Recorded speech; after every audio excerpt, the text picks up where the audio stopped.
champion against James Loftus, who is playing Jund. Grixis Death Shadow builds, very popular among the cool kids in 2017. Donegan himself, a very cool kid. He is very cool. And just keeping it real in 2018, not switching over. Now, Dylan has been a huge fan of this deck for a very, very long time, has a lot of experience with the deck, won a team open with the deck. It's a deck that he knows so very well. He's had so much success with. He might be taking a mulligan right now, but, you know, he knows his deck inside and out. I'm not too surprised to see him playing it, even though it's not nearly as good this year as it was last year. Yeah, the humans matchup seems problematic to me. It's close. It can be problematic, but it can also be pretty close, too. Death Shadow has always struck me as a little bit vulnerable to flyers, and instant speed reflector mages muck up a lot of the things you try to set up. Oh, just any reflector mage, honestly. That's just a tough card for them to beat. Yeah. But particularly, I mean, if you're on the team or battle rate sort of stuff, Donegan's playing 2 in the main deck. Yep. Or even just, you know, all right, you got me down to 8. Now's the turn where I got to make my move with Death Shadow. Reflector mage really good in those spots. And one of the cards that was really nice in all builds of Death Shadow, Stubborn Denial, has certainly gotten a little bit worse. Yeah. With humans being kind of the deck to beat, or if you want to include Hollow One and Affinity, not a lot of spells in those decks. Yeah, and I think Stubborn Denial was a key part of this deck's power. And if it's not really a card you want to play at all, the incentive to play Death Shadow goes down quite a bit. Well, these players will take a look at their openers now. Again, James Loftus is good. Donegan looks like he's good after the mulligan. We'll see who's going to be on the plane here. It will be James, who will start things off with a Blooming Marsh and an Inquisition of Kozilek. So Donegan will reveal the hand. He's got a Serum Visions, a Thought Scour, a Snapcaster Mage, a Street Wraith, a Teamer Battle Rage, and just one land here for our Death Shadow player. It's a Scalding Tarn. Pretty good heuristic here for discard spells is if there isn't something really pressing to take, just go ahead and take the Snapcaster Mage. You could talk me into taking a cantrip if there weren't 2 copies, or I guess 3 if you want to bundle the Street Wraith in there. So since you really can't cut Dylan off, I think my preference would be for Snapcaster Mage here. Well, it looks like James is going to go with Serum Visions as we'll head back over to Donegan and see if that comes back to hurt him. Well, it depends. If you're following up with additional discard spells, then leave the expensive thing in the hand. So it depends on Loftus's hand a little bit. If that was his only discard spell, though, I believe I would have taken Snapcaster Mage. Well, we're going to head back over to Loftus now after Donegan plays a Watery Grave untapped. Ah, yes. Checking to see if that particular... What is that? We call that an expedition in the business. I have Invocation and Invention, but not that. Well. Who could have Expedition on their bingo board then? Oh, okay. Stamp. But, you know, the tough thing is it doesn't feel good to win with Expedition. Yeah. Because I don't know what Expedition that is. Yeah. It's one that allows them to play Grimflayer, so I think it's an Overgrown Tomb, but I'm not sure. Donegan took the opportunity here to play a Thought Scour. Milled over a Serum Visions and a Stubborn Denial. Now he's got a Street Wraith in the graveyard as well after cycling that and paying the 2 life. That's why he's at 16. Now there are 5 cards in the graveyard.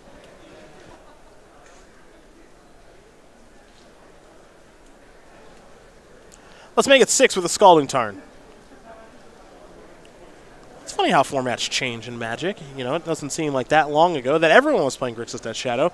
Everyone was trying to get their life total underneath 13 as soon as possible. And now, almost no one's trying to do that. Yeah, it's almost like cards are less individual widgets and more like objects in an ecosystem interacting with other things in an ecosystem. That's kind of what it's like. Which is why when people talk about how cards are good or bad or what decks are good or bad, it always feels like an incomplete analysis, because that's just not how it works. Well, Dylan's draws over the past turn have been pretty good. A Dismember to kill that Grimflayer. Now a Death Shadow has shown up. It's a 4/4. Yeah, those cards were not there before. Here's Mishra's Bauble. James will take a look at Dylan's top card. He'll have a delayed cantrip here in a minute, just so long as he remembers. Pretty important for James to kill Death Shadow, or it will kill him. High-level analysis there, I know. Oh, player cycles a card is on my board. Got there. Go ahead and do that.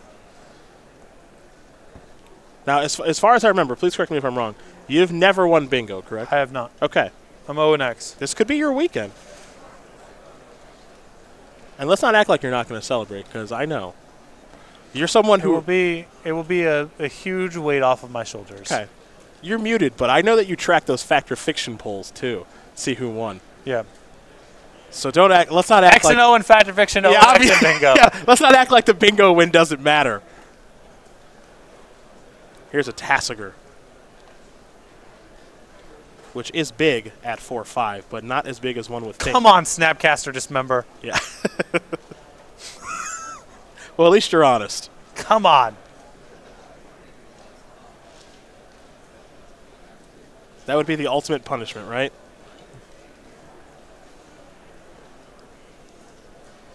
Well, he's going to start with an Inquisition, Will Donegan. He'll see a Bloodbraid Elf, a Wooded Foothills, and a Blackcleave Cliffs. Not a ton for Dylan to worry about there. Obviously, Bloodbraid could turn into anything.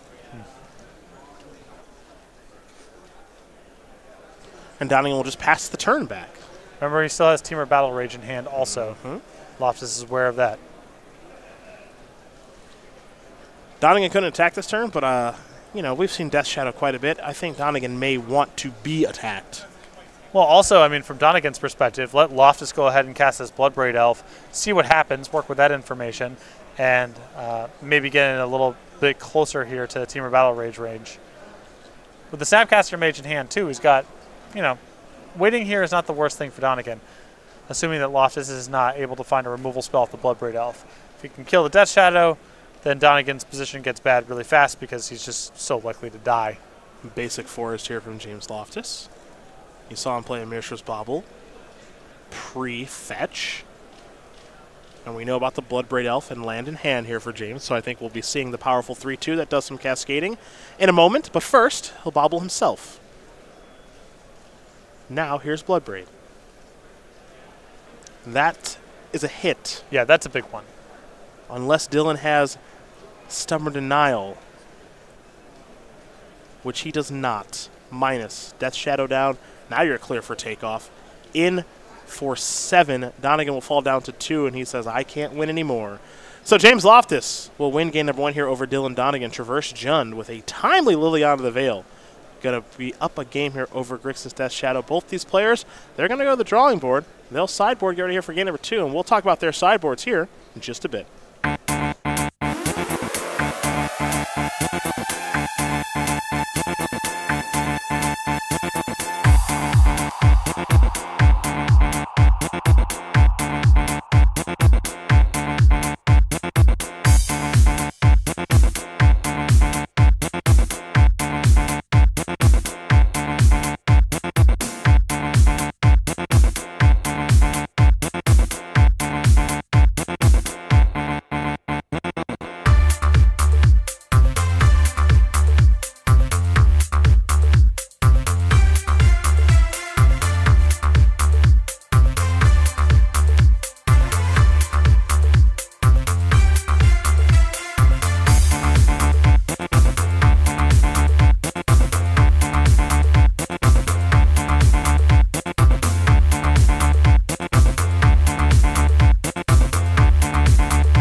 We are back. Cedric Phillips, Patrick Sullivan here in the booth getting ready for game number 2 between James Loftus and Dylan Donegan. That's Traverse Jund versus Grixis Death Shadow. Donegan down a game, so we'll start with him and his 2 Anger of the Gods, 2 Ceremonious Rejection, 2 Grim Lavamancer, 2 Liliana the Last Hope, 2 Stubborn Denial, 2 Young Pyromancer, Engineered Explosives, a Disdainful Stroke, and a Kolaghan's Command against Jund here. Yeah, I think you want to just have a little bit more card advantage, a little bit more ability to go deep. I like the Kolaghan's Command, the 2 Young Pyromancers, the 2 copies of Liliana the Last Hope, and probably the Stubborn Denials as well.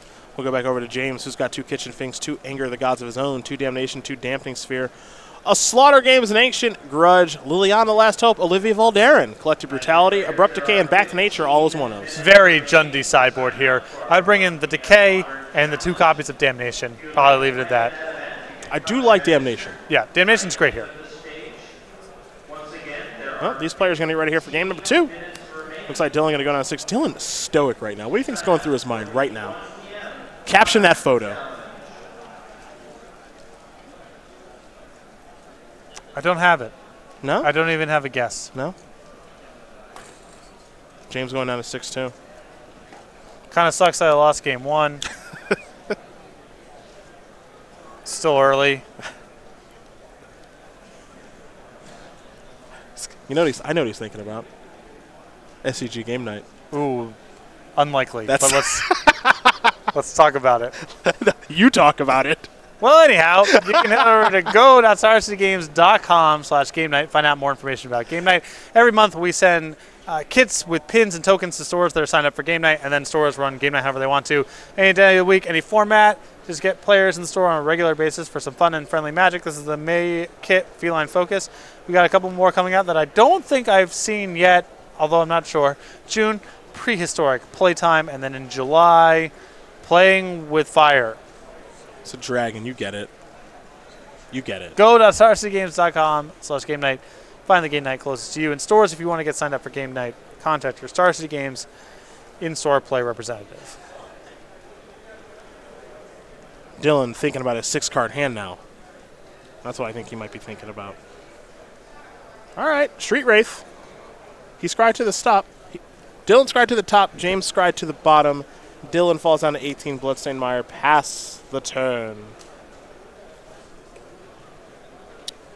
Verdant Catacombs here for James. He'll sacrifice that. Fall down to at least 19, maybe 17.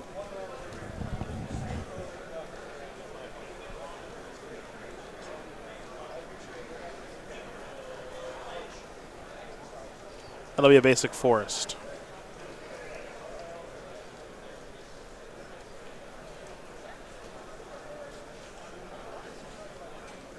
See what the follow-up is here for James. Remember, he has a traverse build of this deck. He will traverse. Ah, yes. The old search. Ah, I guess it could get countered. Yes. Never mind. And it did. And it did get stubborn denied. I was going to say search, present, search, present. Yes. No, he did it correct. He did do it correct. He got countered. I take back my harsh criticism. Do you remember the SCG? This was very early on in our coverage career where someone pondered on turn 1 and started pile shuffling. I actually do, because you were blown away that this was happening. Someone stop this man. Someone needs to stop him. Here's a thought scour. This is before some of the conversation around pile shuffling had changed. Mm-hmm. It was a popular thing to do. Not after ponders, necessarily. Yeah. Oh, bingo space. Del 5+ cards to cast a spell. You're working towards a little something here, right? I got a little something going on. Gurmag Angler are going to enter the battlefield. Yeah, I forgot about that maniac who pile shuffled after a ponder. That was tough. That was really bad. That was tough. Here's a Scavenging Ooze. Can't have that kind of behavior just running rampant. Yeah. Anyhow, Loftus, to his credit, knew there was a chance that his Traverse could get countered and presented, and he was rewarded, I guess you can say. Here's a Serum Visions, Donegan against Scry. Looks like both cards to the bottom. There we are. Now here's a Bloodstained Mire for Dylan. He'll sacrifice that.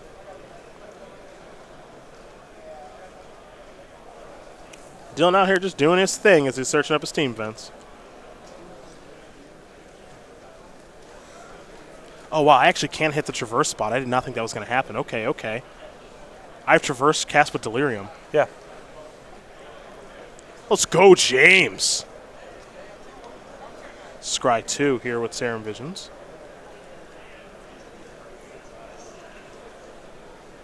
My board is very hard to fill this weekend. Yeah, this might be a tie. I got a feeling. Back over to James, we're going to go. He'll draw a card.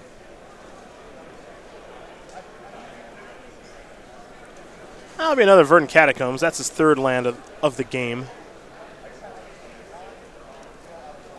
Scavenging Ooze going to come in here for 2. Donegan looks like he's going to fall down to 8.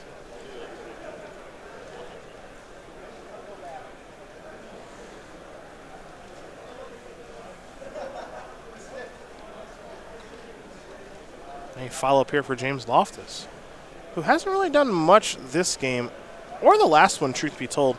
Now, of course, when you're playing against Shadow, they do a lot of the work for you, but we haven't seen a ton out of James' deck just yet. Yeah, I mean, all he needs is a little bit of pressure and a little bit of removal here. Donegan's going to do a lot of the work for him. That is... I believe that's Blood Crypt.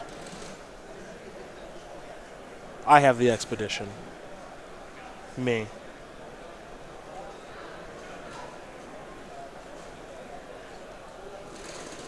Nailed it. Yes. Uh-oh.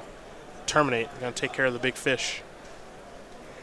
We'll go back over to Dylan. I don't like getting fancy here with the Scavenging Ooze activation against a deck with this much delve. If you're going to use the green mana here to eat the fish anyway.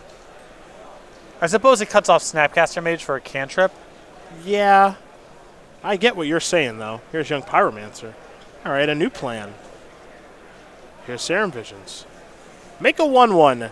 Dylan Donegan Elemental token. Get it? Yeah. That's probably why it's in the sideboard. Yep.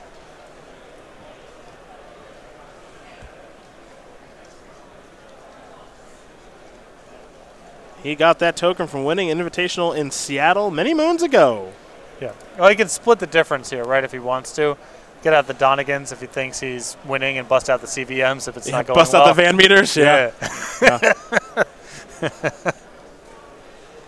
And we've actually got a new Elemental token coming out soon now. Ross Merriam has an Elemental token on the horizon. Okay. We'll be able to show that here this weekend, along with a Ryan Overturf Treasure token. Okay. Ryan looks just as smug as you would think. Yeah. It's perfect for him.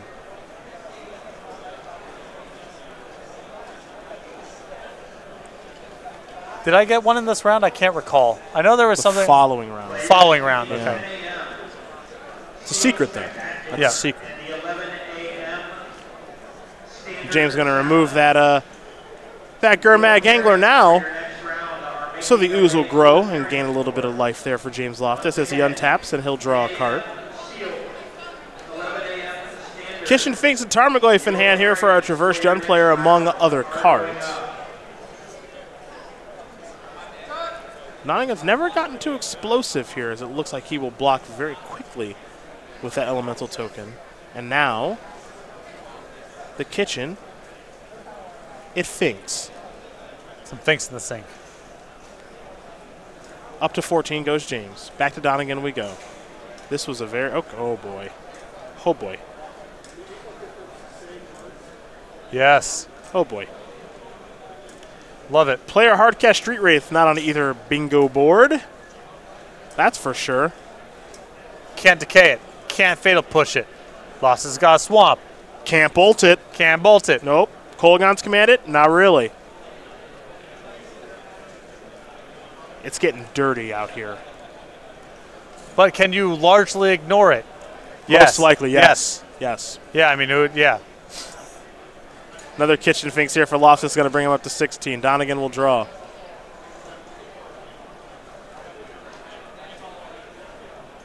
It has come to this for Dylan Donegan. Hard casting Street Wraiths and considering attacking or blocking with them. Yeah, I mean, it's not a bad blocker here, but that seems like a hard way to hold on to this game long term. Oh, yes! Well, now you got to attack. If one's good, two is great. The lamps on Windmore Street snuff themselves at midnight and refuse to relight, afraid to illuminate what lies in the darkness. Get it?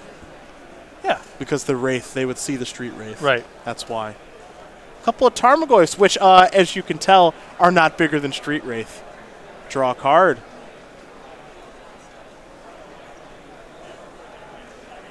These Street Wraiths weren't made for blocking. I guess Donegan needed to hold back the next turn. He's just so low. Yeah, seven's not a lot. I'm not sure how you're being a removal spell anyway, but I think if he attacked with one last turn, even nothing would have been hard to beat. Just beating the board would have been too hard. But now with the 2 Tarmogoyfs, I think he's just got to get a move on here a little bit. Here we go. Swamp Walk in. Swamp Walk in. Loftus down to 13. What's the big... Give me a 3rd Street Wraith. Come on, Dylan. This is shaping up to be a hell of a Maelstrom Pulse. The big fish. Okay. Pass the turn back.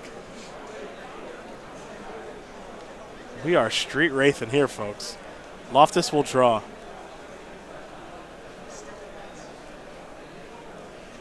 Remember Loftus with 2 copies of Damnation in his sideboard here. Were those to pop up. Be pretty good on the current battlefield. Huge favorite. Yeah. Kitchen Finks left around. What do we have here? Lightning Bolt going to go after Young Pyromancer. I think we'll have a Lightning Bolt in response to take care of Scavenging Ooze. That's Donegan's last card, keep in mind. So now it's very clear what Donegan has going on. Gurmag Angler. Young Pyromancer token. Street Wraith. Tarmogoyfs are 4/5s now. This is a Grimflayer. Delirium might... No, I don't think so, actually. Land instant creature, it looks like here for James. Donegan's position's not that bad. I mean, he has to make sure that he doesn't just get killed by Loftus going wide, but the way the table looks right now, I think he can probably safely get in with one of the Street Wraiths.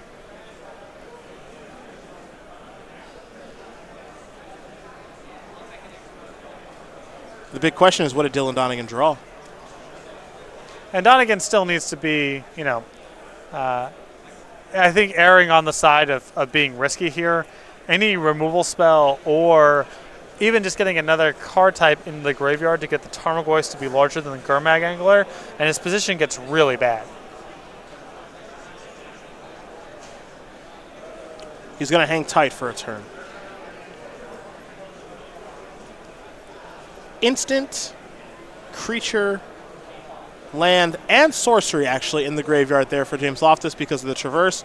So that means that Grimflayer should be a 4/4 at this stage of the game.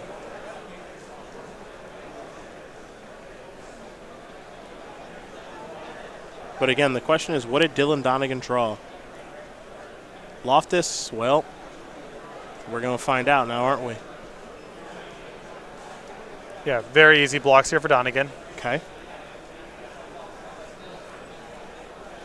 And you want to have the Angler swallow up one of the Tarmogoyfs, probably chump the other one.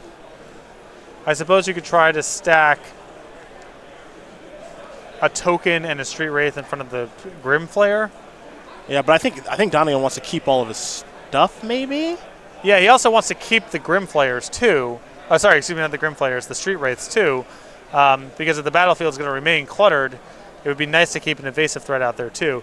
Right now, he might just need to focus on managing life totals, though.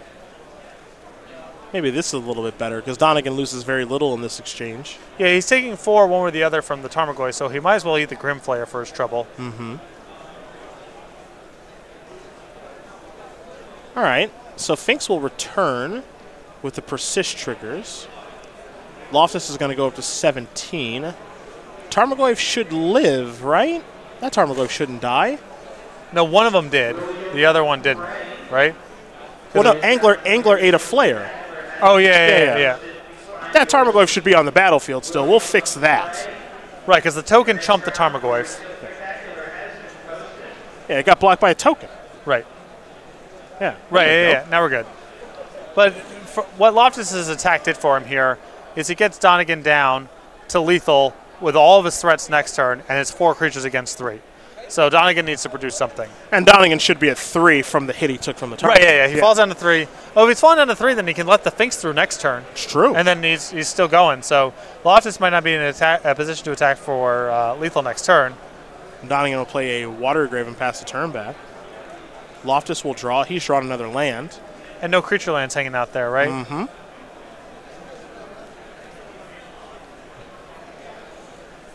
Whoa. Well, I mean, this is if you drew nothing, this attack is pretty. I guess it's now we're down to 3-2. Oh no, it's 2-2 now. 2-2. So Donegan goes to 1, which cuts off some of his draws. True.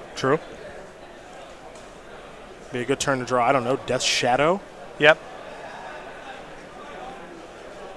I mean, his position right now is fine. He's the battlefield's maintained. He is low. He's not in a position to attack if he's bricked on his draws, but.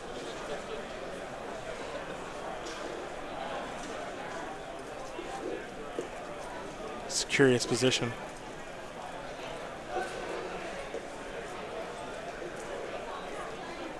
Tarmogoyf merely a 4/5. Uh-oh. Are we reaching for the angler? I mean, if time is not on Donegan's side here, he's at 1. Very true.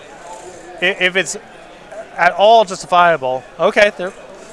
Big Death Shadow, 12/12. Is that a bolt? Well, it got anticlimactic. Lightning Bolt will win the game. James Loftus is going to win this match over Dylan Donegan. 2-0. Traverse Jund, a very innovative build of the deck, will take care of Grixis Death Shadow. And as a battle of mid-range decks go, it actually goes to the Jund side of things as opposed to